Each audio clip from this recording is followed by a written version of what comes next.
Well, for over a year now, the BizNews community members have been thoroughly enjoying the inputs from The Economist, including the chief Africa correspondent, John McDermott, who joins us for the first time on BizNews TV on a very big global story. But we're delighted to have the partnership and relationship that we have with The Economist. And it's been remiss not to tap into John's expertise. So, John, lovely having you here on BizNews TV. It's a really big story globally, the whole Ebola story. Seems like in South Africa, though, it hasn't actually registered much yet. I don't think so. No, not yet. And thank you for having me on. It's an honor. I mean, Ebola is one of those tricky stories to cover because there can be quite a lot of hysteria around it. I mean, it's an awful virus. It kind of kills about half of people it infects. And invariably, especially in the United States, you get a lot of alarm. When there was that big outbreak that viewers and listeners may remember from about a decade ago in West Africa, you had American safari goers cancel their trips to Kenya, even though it was on the other side of the continent. So when I'm covering it, I have to be kind of aware that it's very easy for people to get the wrong information and to become kind of unnecessarily worried. Having said that, what's happening centered around the kind of east of the Democratic Republic of Congo is almost certainly the worst outbreak since then. And it is something that we should be worried about, at least as Africa watchers. You been up there? I mean, I've been up to Eastern Congo many times. I haven't been up since the outbreak has been confirmed, but coincidentally, I was in North Kivu, which is the province just south of Ituri province, which is where the epicenter is. I was there about a month ago. And it was funny, I was just applying for a US visa because I want to go to the World Cup, and they were checking kind of, had I been there within the past 21 days, and it was just a little over. But even when I was there, mostly to cover, maybe we can get onto this, the conflict between the government of Congo and this Rwandan-backed rebel group M23, I got a sense of just how difficult it might be to try to combat an outbreak of Ebola in a place like Eastern Congo, where there's a kind of constellation of militia operating, the state's very weak, and there's also just a lot of kind of mistrust of authority. You've seen parts of the continent that many South Africans are completely oblivious to. And maybe the M23 story has affected some South African consciousness because some of our troops were having to, died as a result of what's going on there. But maybe before we go into more depth on Ebola, can you just unpack what is happening for someone who hasn't been following that story? Right, yeah, it's kind of long, complex, and contested, that history, and goes back at least to the 1990s and the aftermath of the Rwandan genocide of 1994. The way I try to explain what's happening is that it's a mixture of two different types of war. So it's partly a civil war because this group M23, which takes its name from its kind of founding date of kind of March way back when, um, it is led by Congolese Tutsis, so the same ethnic group of Paul Kagame and the Rwandan leadership, the group that was kind of mostly the victims of the Rwandan genocide. But they're Congolese and they oppose the Congolese government, which they say isn't protecting minorities enough. And some of them, like when I went to see them in their lair with the machine guns and they're kind of like chest puffing out, were very intent on telling me, we're coming for Kinshasa. We're still intending to topple the government there. So it's at once a kind of like intra-Congolese fight, but it's also the second type of war that I was going to come onto, which is a proxy war, because M23, despite all their claims to the contrary, is backed by Rwanda, which is led by this figure that I'm sure everyone knows, Paul Kagame, and it sees M23 as part of its strategy for creating essentially a kind of a buffer zone in the east of the Democratic Republic of Congo. And Kigali, the capital of Rwanda, is so much closer to Goma, the largest city there, than Goma is to Kinshasa, the capital of DRC. So geographically, it kind of is more in that region. And there's a certain logic to Rwanda seeing that as part of its zone of interest. However, as we have often argued, that is no excuse for just kind of seizing a bit of somebody else's territory and kind of looting what's inside.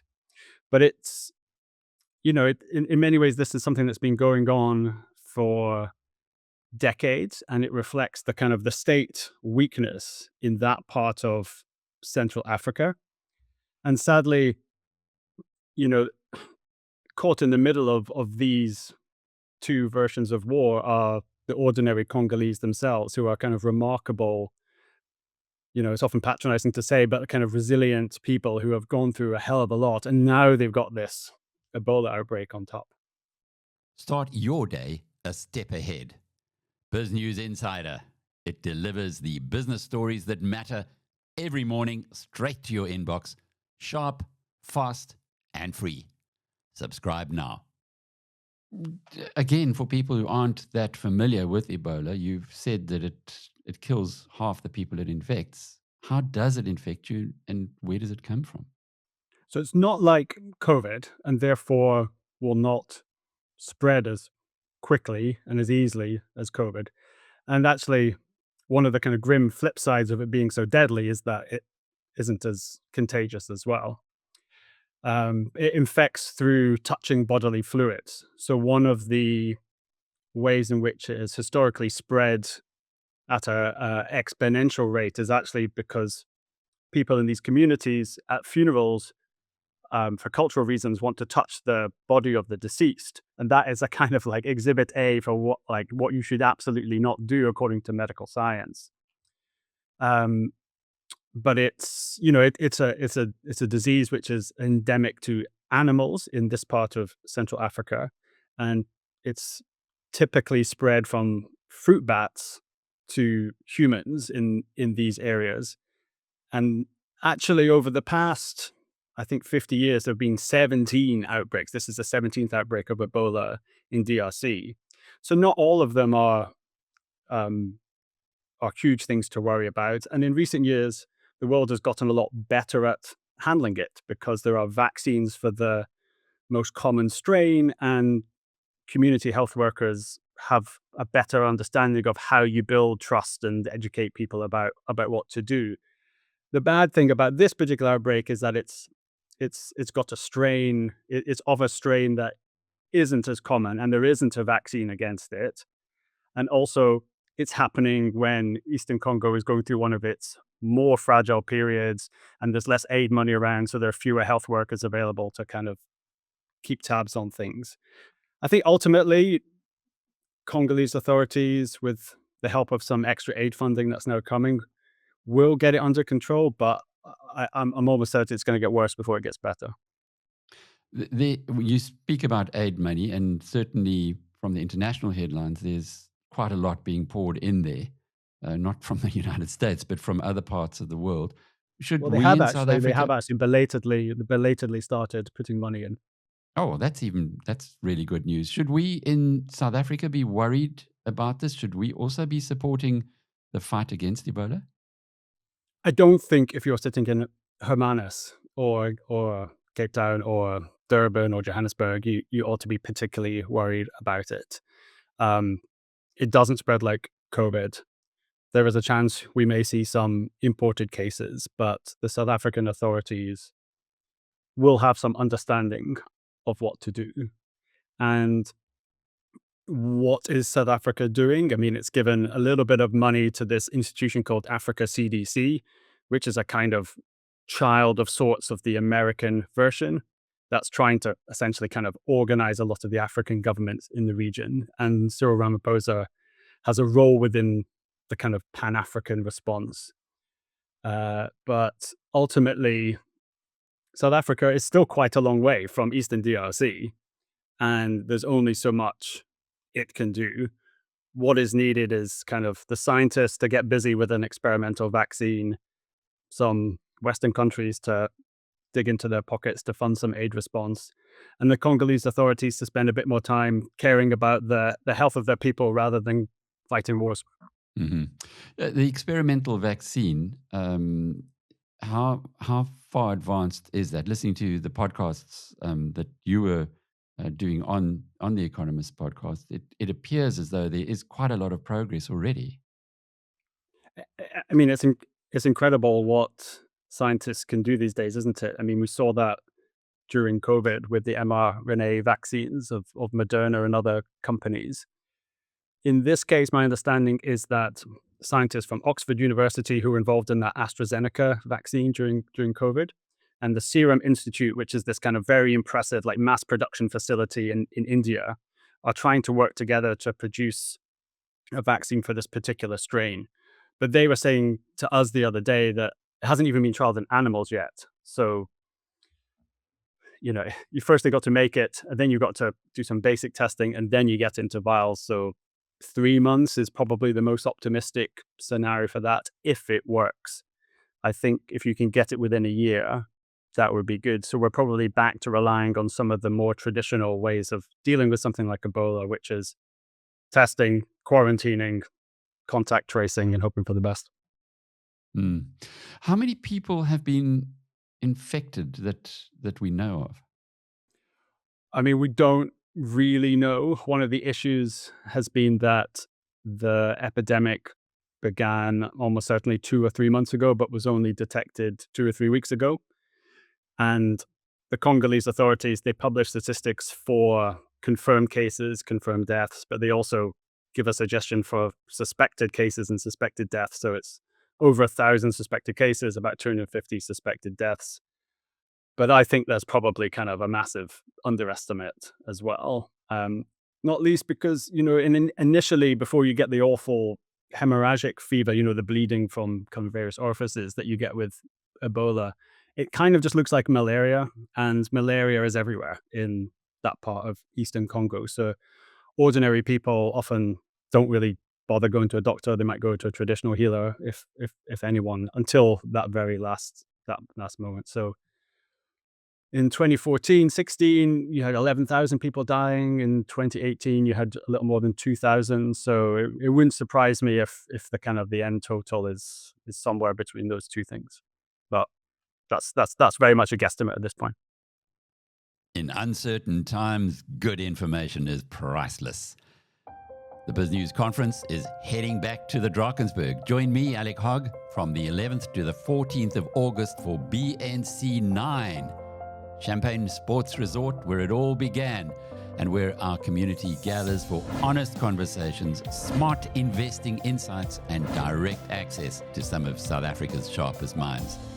Come and rub shoulders with the best we've got. 28 keynote speakers, 3 days. Seats are available now. Book your seat by clicking the link in the description. And John, how is the international community reacting to the work that you're doing? Because you've been into these areas which are not really that well covered, certainly not in our part of the world, and there might be some interest over there, but with something along these lines, it shows that there is definitely still a warm heart in Europe for at least, where they are pouring in hundreds of millions of pounds or dollars to assist a pretty dysfunctional system that appears to be struggling to get on top of this Ebola virus.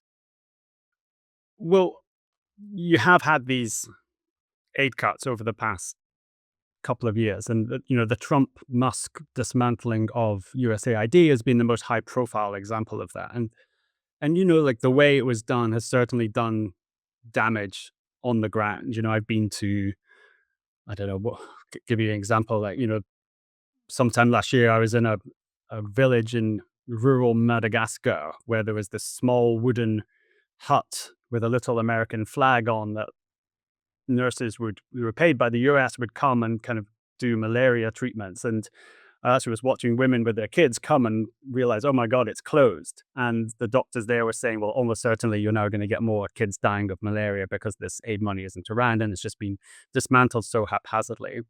But it's not only the US. I mean, the US, the UK, which used to pride itself in spending kind of 0.7% of national income on development, is kind of slashing that, um, slashing most of that. Germany, France, they're all cutting back. And it obviously kind of reflects the fiscal pressures in rich countries. It's partly a reflection of Ukraine. A lot of that aid money has been diverted to Ukraine, including to the housing of Ukrainian refugees in Europe. But there's a part of me which thinks that a lot of the aid money that was spent was wasted. If you go through the kind of spreadsheets that were published by Doge and by Musk, and you're kind of looking at some of these projects, and you're wondering, like, what good did a kind of aquaculture grant of $2.3 million in kind of northeast Madagascar actually do for the country, especially because so much of that money was routed through American NGOs or academics anyway. But I do think the one area of aid that was effective was kind of public health and humanitarian stuff. I think by any cost benefit analysis, you've got to say that kind of the millions, if not tens of millions of lives that are being saved by things like vaccination schemes were worthwhile. And the very fact that after this Ebola outbreak happened, you then saw a kind of surge of aid again, shows you that there is a kind of interest, I think, amongst the West in, to put it frankly, limiting these outbreaks as much as you can to where they happen in Africa often. And is that just enlightened self-interest? They're worried that it might come to their countries. Yeah, that is part of it. And you've seen the US kind of close its borders to anyone that's been to DRC or to Uganda or South Sudan in the past 3 weeks. I think Canada has done the same. I mean, that isn't necessarily what the WHO advises in this particular case. And we saw ourselves with South Africa and its many lockdowns, how kind of ultimately self-defeating like some of those bans were. Um, but so, but yeah, I guess it is partly out of a desire to contain it. But the Western aid approach is also, it also reflects a certain way of seeing the world, stemming from, Christian values in part, but also a kind of liberal internationalism. And you can still just about see kind of latent amounts of that in things like the Ebola response. I don't think it's massively in kind of Britain's self-interest. It is just the right thing to do. And remember, so much of this is not actually to the African audience. It's often to a domestic political audience. It's saying to Labour voters in this particular case, we are good people, remember, we do still care about the rest of the world. That's so interesting. When you join the dots, given somebody who's traveled on this continent and seen the challenges, the Trump administration or Trump Mark II, has that had a negative impact on the way that people in Africa view the United States, given the aid, for instance, as the most obvious thing that left? Or do they even care? Do the people on the ground bother? Well, I think it depends what you mean by Africa and depends what you mean by people, right? So, I mean, starting with the latter, do ordinary people notice? Overwhelmingly no. Um, I mean, to the extent that I think even if you went to somewhere like Kalicha, like the big township near where I live in Cape Town, like I'm sure all your viewers know it. Um, that was one of the original places where America funded anti-HIV treatments. But I've been to Kalicha and I've asked people there, how are you going to cope or how do you feel about these cuts? Like, oh, I didn't know. I didn't know, Peru, that, like the Americans were funding this.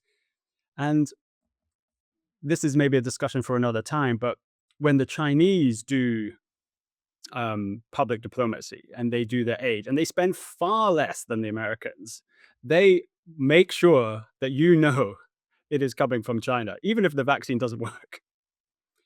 So I think on an ordinary level, when we're talking about aid cuts, or even the tariff stuff, it just doesn't kind of like reach the consciousness.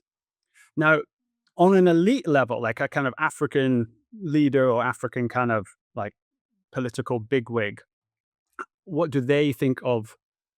What do they think of Trump? Well, then I think it kind of depends like what Africa we're talking about. For African countries that, for whatever reason, are perceived by the Trump administration to have something to offer, then it's been quite good for them, actually. And they would much rather do this transactionalism thing, as they call it, than be lectured about human rights. Why did you steal the last election? Why have you locked up your opposition? That kind of thing. So Congo, Democratic Republic of Congo, is the best example here. The United States has basically decided that the DRC is its number one play in Africa because it sees DRC as part of this broader global critical minerals strategy.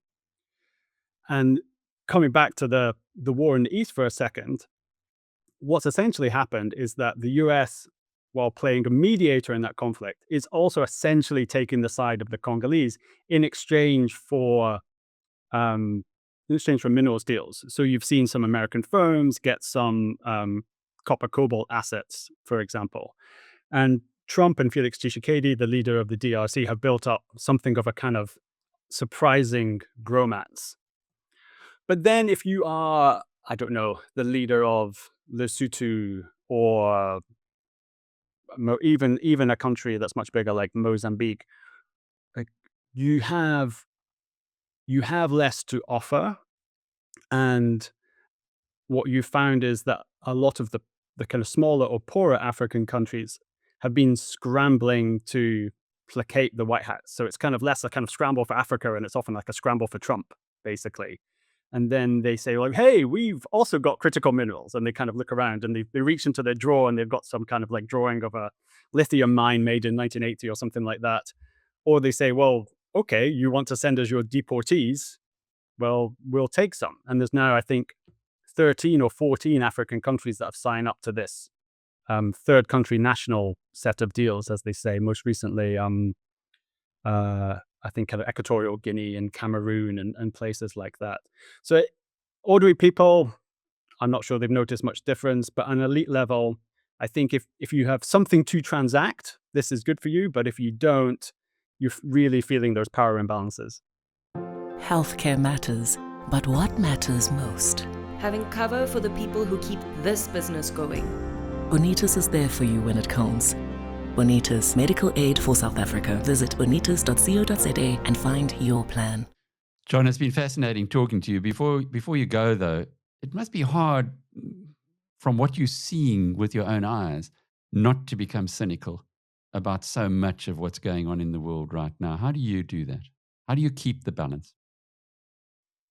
I was tempted to say I just join in the cynicism, but no, I'm not actually. I mean, look, I don't know how long the memories are of kind of BizNews viewers and listeners, but there are two infamous Economist covers when it comes to Africa. There was one at the turn of the century, The Hopeless Continent, which depicted an Africa, or at least a few African countries, as being kind of war torn. This was the time of the Liberia, Sierra Leone, Congo wars.